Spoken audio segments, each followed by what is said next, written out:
Hi everyone, Darren Hunter here and with Michael Sands. This is the Unbusy podcast show. Yeah, I've got my IGT shirt on. Of course, we work in IGT as well, Inspired Growth Training. Now, Michael, your book is going great guns. Your Unbusy, your property manager's book. You're getting people that are reading the book, of course, booking into your diary to have a chat. I think one of the greatest things, Michael, you just said before, the people that are calling you, the first things that's coming out of their mouth is my property managers need to be unbusy. Yeah, the owners are seeing the value in trying to free up and unbusy their property managers so they can focus on the income producing tasks and, give better world-class customer service. Mm. One of the big issues we're seeing out there, of course, property managers not returning emails from clients or phone calls on time with clients. They're just getting too busy and caught up in the mundane, everyday hamster wheel tasks. So the smart thing is to take those mundane tasks off your property managers to free up the time. So not kept busy in that, and they're kept busy making sure that your clients are well looked after. I mean, every property that you lose because a client is upset about a lack of communication, of course, that is the biggest complaint that clients or landlords have about property managers.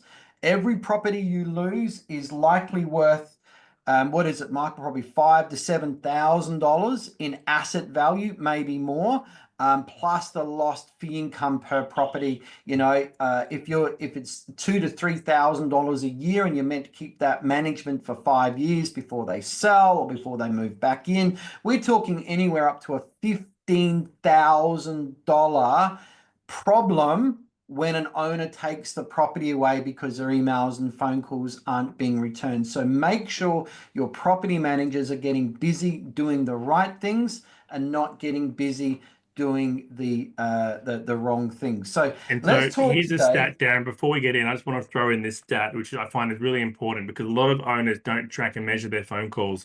I was dealing with an agency last week, and can you guess what their missed call percentage rate is? So out of every 10 calls, guess how many? This is an office that has like significant, like over 1,000 managements, right? Guess what the percentage is of the missed calls. So out of 10 calls coming in and a message being left, is that correct? Oh, well, attempted. This is missed Or calls, attempted. just So the missed phone calls. ringing, whether it's picked up or not. Yep, Okay, what's the missed call rate? 33%. Over 3 out of every 10 calls to that office go unanswered and unreturned. Wow. And And right this is there is lost business. You got one landlord that just, if that happens 2 or 3 times, right, I'm done. There's nothing that insults or offends a landlord more than feeling ignored by the people that should not be ignoring them. And they will take their property away, and it's going to cost you big dollars. Have a look and see what is the asset value of that property to your rent roll. What would it cost to buy if you have to go and buy it from somewhere else? Could be $5,000, $7,000, $8,000. And then what's the lost fee income? And how many years could you keep that property before the owner sells or moves back in? Big bucks. All righty. So it's really huge. important to make sure your property managers are kept busy in the high priority things and not in the wrong and low priority things. Okay, let's just get into, Michael. We've just got a brief list here of some of the big mistakes that you're seeing, whether we call them big mistakes for 2025 that you don't want to. If you've got a virtual assistant at the moment, you don't want to be making these things. Certainly having a virtual assistant on board is a massive solution. But if they're not managed right, new problems are going to come up. So let's just get into this. So firstly, I think straight off the bat, Michael, is not including them as part of your team. Like you've got 3 property managers, you got an assistant in the office, you got a virtual assistant. But as far as they're concerned, they've got one team and a person somewhere else that they don't see during the day. Let's talk about how often are you seeing that, and what can officers do to alleviate that? Yeah, look, this is consistent and it's unconscious consistency, right, between an office and a VA. And you got to remember that, we've done audits and we know the stats, and it's over 60% of VAs feel emotionally detached from their work, and 20% feel loneliness because they don't feel included. They don't feel part of the team. And again, it's unconscious, but a lot of officers don't have I guess, a cultural integration catch up, right, with the VAs and the team. And this depletes motivation. You're not getting the highest results out of your VA because they don't know where they stand. Right. And then all of a sudden, the team, onshore team, starts saying, "Oh, we don't hear from the VA, or their output isn't at the level that we need them to be at." But they're excluded. I mean, Darren, you're the master at this. You meet with Bev and Mitch, and especially Bev. You meet with Bev religiously. Well, we There meet are, with Bev and Darlene. They are part of my team, and everyone in IGT works virtually. Everyone works remote. Everyone's in the Philippines, so our entire business, Teams by Design and Inspire Growth Training, are run by virtual assistants from the Philippines. And their skill set is varied. But Bev is an amazing manager. She's an executive assistant. She manages my diary. She manages Dennis's diary. She manages my email inbox. There's so much I don't have to worry about. And of course, Darlene, who's like a marketing assistant. But I meet together with them as a team. We go through tasks, and I've got a tasking system. I just use Google Tasks, and we just discuss any tasks that have a red next to it, which means it's overdue by 1 day or more. And that's all I do. I don't worry about looking at any tasks that are due or yet to come. It's all red tasks, and we have a chat. Okay, what about this? And I have also ongoing tasks that need to be done. There's certain tasks that are done on a regular, have to be done month in, month out. And I've got a list yep. of those that we go through each week or every 2 weeks to go through, are these tasks done? Have them been done, to keep everything on check? But the most important thing, it's a pulse check. Yes. It's a touch point, because working virtually can remove and strip out all of the human factor, and it can become very robotic. And that this is the problems you're experiencing, Michael, and you're seeing out there is these virtual assistants, they're crying out to be part of this team. They want to be included. They do. And that's why they show up for work every day. I mean, in fact, the difference between agencies that meet with their VA regularly and do video calls and keep them included compared to those that just let them languish in cyberspace, those that communicate regularly have a 40% increase in productivity. And that's because daily, weekly, you're able to keep each other accountable. They feel part of the process, and they're brought in to the tasks that they need to be doing, and they get done faster at a higher level than what you would normally expect. Right? 40% uplift on productivity because you meet with them regularly. Yeah. And here is an idea, and I've seen this, is where people have set up a monitor in the office on a desk, connect internet. I mean, we don't have the issues now with, if we've used too much internet, we're going to get charged. So don't worry about internet. It is an endless supply. You hook up your monitor, set up Google Meet or something like that, which is a video platform you're not using regularly, or some other video platform, and have that person, you can see them just like they're working in the office at that desk. You can see them on the monitor, they're working, you're working, and you can chat to them at any time or anything like that. There's some things that people have done as well to make sure that person's included. Maybe what I do, Darren, from all new clients that sign up with TBD, maybe I can buy them one of the big iPads, right, and a stand, and battery cable, and that goes out to every new client with TBD, and they can have it on Zoom, right? You don't even need to buy a new computer. You can have it set. We can stick it on the wall. Yeah, absolutely. So they're things that are really important. Michael, I just want to say before we move on, we had our Teams by Design Christmas party in Boracay in the Philippines, where Michael and the team, the leadership team flew everybody, all the VAs, out to beautiful tropical island. I mean, Boracay is amazing. And where we have a Christmas party, and going around at the Christmas party and me chatting to people, they are just so proud of who they're working for and want to tell me about them. And one particular young lady, she gave me a bag of, Darren, I can't post this from the Philippines because the postage system sucks between Philippines and Australia, but Darren, can you take this back? Can you post this to my client? And it's like they're like family, and I was very happy to do that and put that in the post as soon as I got back. And the relationship, that's such a model office, and we're talking about Sally's office, Michael. They've got such a keen relationship.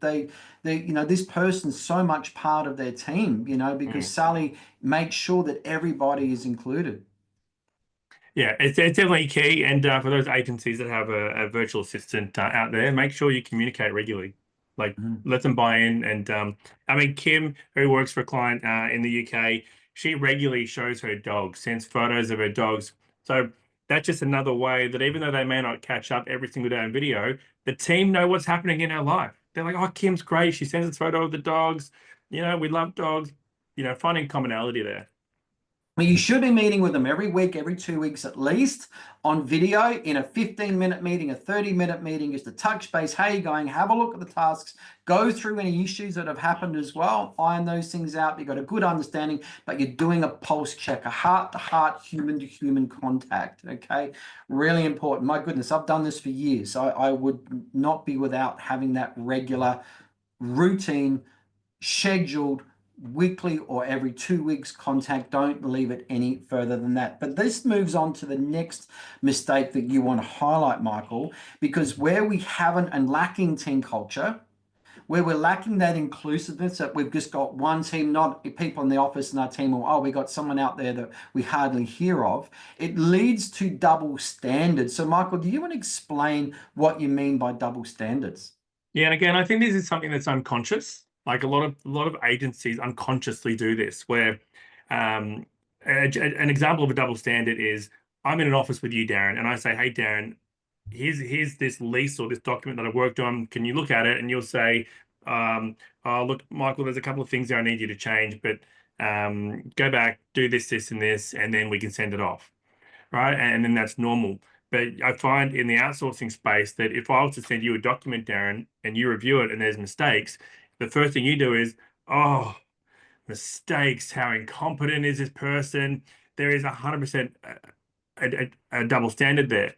If I come in the office, Darren, and I'm silent and I just sit at my desk and I don't do anything, or I'm just looking online, you'll look and you'll say, "Oh, he must be thinking or he must be doing something." But if a VA, you don't hear from them, or there's silence, or the moment you think of them, you haven't heard from them, you think, "Oh, why aren't they communicating with me? This is highly inefficient." It's it's unconscious, Darren, but it happens, right? It just happens. It's like we talk about um, you go out for lunch, a property manager goes out for lunch and they've got an hour lunch, but they come back an hour and 15 minutes later. They're like, "Oh, where were you? Did you forget you were working?" And it's a joke. But if a VA is off for their lunch break and they come back 1 minute past, it's, "Oh my gosh, this is inefficiency. What am I paying you for?" So there's a difference of perception that is unfairly put on virtual assistants because it's unconscious. So there's got to be that. I think that gets absolved though, Darren, if there is adequate communication, open If they're communication. part of the team, you get to know them, you get to know about their dog, their family, their likes, their dislikes, what food they like, what food, just like someone in the office, you get to know that. If there's a mistake, and say, hey, we just got to speak to George about it. Or, that person is a human person to you and not a robot. It, And it comes down to team culture. and the other thing is, like, we address this by if a team member goes on lunch, they have to send a message saying, "Hey, I'm on lunch now. Hey, I'm back," or "Hey, I've gone to the bathroom. Hey, I'm back." Um, so that's aware. But if that, and I see other clients out there or other agencies and real estate, they say, "I never know. I messaged them at lunch. I messaged them at 12 o'clock. They didn't respond to me for an hour." I said, "Oh, okay. Are they on lunch? I don't know. I don't know." But if someone's in an office and you go for lunch, Darren, and I need you, I'll look. Oh, no, Darren's on lunch. I'll wait for him to get back. Doesn't matter. But if I then go to message the VA and it's a lunch break and I don't hear from them, I think, gosh, I need this information now. Why aren't they there? Why can't I get this right now? Again, it's unconscious, but there's also, Darren, the double standard is I see this with real estate agencies out there, unintentional, but sometimes they look at the virtual assistant in the Philippines or somewhere else as a lower class substandard worker. And in their mindset, they treat them as Mm. such and they Yeah. don't give them the respect that they need. Yep, I agree. It comes down to, we're paying a lot less, of course, for the Filipino worker, and then we treat them differently as well. But far out, they're exactly the same as us. They're a quality worker. I have a Google chat that I have with my team, and each day I have I get at around about 2:30 p.m. Australian time, which is 12 o'clock Manila time at the moment. Bev says lunch. She just puts it on the chat, lunch. And then an hour later, she's back and she says back. So each day she tells me when she's at lunch and when she's back. So whenever I'm thinking, oh, I need something urgent, and Bev's not responding, hang on, it's really clear. So it comes down to clear communication, knowing when your VA is taking lunch as well. But it all again comes back to getting to know them as a person. All right. It all comes right back to that. It does, and again, that cultural integration catch up at the start. It needs to be clear, have they got kids? Also understanding where they live in the Philippines. That has a major impact on output, on how you would deal with someone. Have they got kids? Are the kids at school?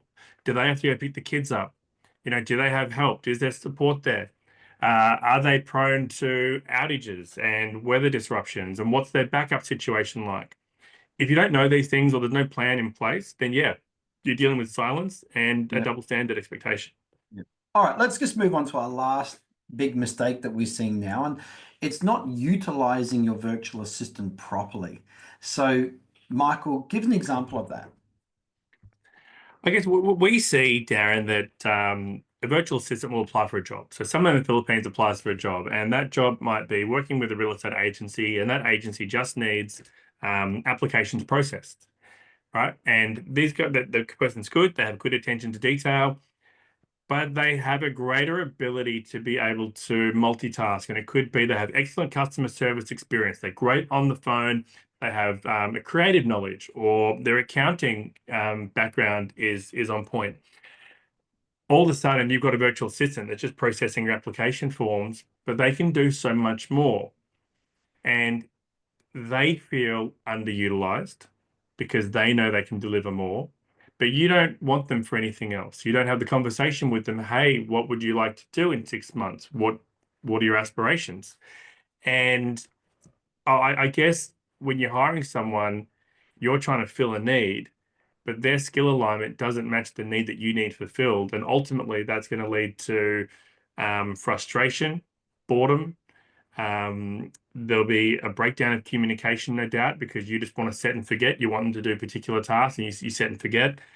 And so the motivation goes down, productivity goes down, efficiency goes down, right? And then all of a sudden you think this isn't working, and then you might sack the person and then bring on another person. So then you've got other increased costs in re-recruiting and finding new team members and retraining and things like that. So what I recommend is to avoid this mistake, Darren, is when you onboard a team member, actually work out exactly what their scope is. Work out and have a pathway that a scope that the person, the VA, can then maybe go from application processing into leases, into lease renewals, into advertising and marketing and things like that with the property, but have a plan. Otherwise, you're going to lose them from boredom. Yep, I agree. That's a big one there. So, and I think too, a VA has the same aspirations as a junior property manager starting the business. They want to get in, they want to get experience, they want to show you that they can do this job, they want to make you proud, and then they want to kind of move on and take on greater responsibility. When they're at home, they can tell their partners and their friends, I just got promoted. I've got a promotion. I've just started doing this new task. They're proud. They wear it like a badge. Yeah, that's it. All right, well, some really good points there. And what's if people want to have a chat to you, Michael, about virtual assistants, whether they've got one or they haven't got one yet, what's the easiest way to get into your diary? Find me at unbusychat.com, book in a time, and we can catch up and go over a whole range of outsourcing questions. Cool. So unbusychat.com puts you directly into Michael's diary. And of course, get the book there, the 30 biggest tasks that you can take off your property managers. Get them off the hamster wheel so they can focus on making sure your clients, your landlords, their phone calls are returned, emails are returned. Those things are never, ever compromised, so your business isn't compromised. Now, get the book, unbusyyourpropertymanagers.com. All you got to do is pay for shipping. Team Spotters on have paid for the printing. You've just got to pay for shipping. And that's a wrap there, Michael. So we look forward to seeing everybody in the next episode. Take care. Bye.